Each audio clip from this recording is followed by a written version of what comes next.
ನಮಸ್ಕಾರ ವೀಕ್ಷಕರೇ, ಜನರ ಕೂಗು ನ್ಯೂಸ್ಗೆ ಸ್ವಾಗತ. ವಾರ್ತೆಗಳ ಮುಖ್ಯಾಂಶಗಳು. ಟೆನ್ನಿಸ್ ಬಾಲ್ ಕ್ರಿಕೆಟ್ ಟೂರ್ನಮೆಂಟ್ಗೆ ಚಾಲನೆ. ಕ್ರೀಡಾ ಸ್ಫೂರ್ತಿಯಿಂದ ಆಟವಾಡಿ ಶಾಸಕ ನಾಡಗೌಡ ಹೇಳಿಕೆ. ವಾರ್ತೆಗಳ ವಿವರ. ಮುದ್ದೇಬಿಹಾಳ. ಬಿಸಿಲಿನ ತೀವ್ರತೆಯ ಮಧ್ಯೆ ಆರಂಭಗೊಂಡಿರುವ ಹಾರ್ಡ್ ಟೆನ್ನಿಸ್ ಬಾಲ್ ಕ್ರಿಕೆಟ್ ಟೂರ್ನಮೆಂಟ್ನಲ್ಲಿ ಪಾಲ್ಗೊಳ್ಳುವ ಕ್ರೀಡಾಪಟುಗಳು ಆರೋಗ್ಯದ ಕಡೆ ಲಕ್ಷ್ಯವಿಟ್ಟು ಕ್ರೀಡಾ ಸ್ಫೂರ್ತಿಯಿಂದ ಆಟವಾಡಿ ಎಂದು ಶಾಸಕ CS ನಾಡಗೌಡ ಕಿವಿ ಮಾತು ಹೇಳಿದರು.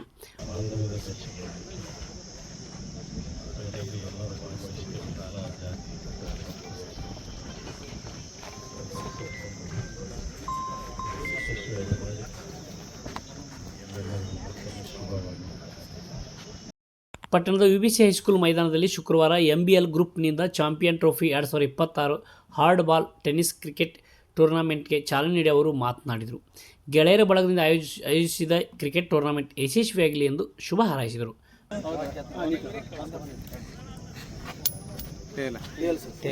ಕಾಂಗ್ರೆಸ್ ಮುಖಂಡ CBSಕಿ ಅಹಲ್ಯಾದೇವಿ ಹೋಳ್ಕರ್ ಶಿಕ್ಷಣ ಸಂಸ್ಥೆ ಕಾರ್ಯದರ್ಶಿ MN ಮದ್ರಿ ಮಾತನಾಡಿ ಕ್ರಿಕೆಟ್ ಪಂದ್ಯಾವಳಿ ಯಶಸ್ವಿಯಾಗಿ ಸಾಗಲಿ ಎಂದು ಶುಭ ಕೋರಿದರು.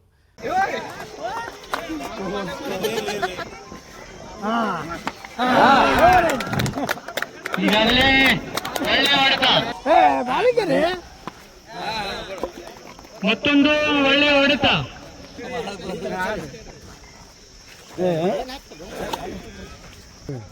ಸತತವಾಗಿ 2 ಗೋಲುಗಳನ್ನು ಬಾರಿಸುವ ಮೂಲಕ ಅಧಿಕಾರನಾಗಿ ಅಕ್ಕಿ ಫೌಂಡೇಶನ್ ನೋಡೋಣ.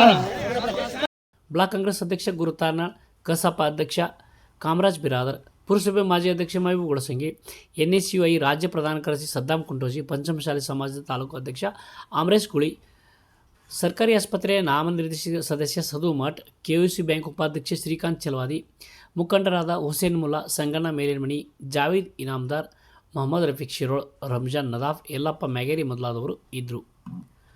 ಆಟದ ಸಮಯ ಬದಲಾವಣೆಗೆ ಒತ್ತಾಯ.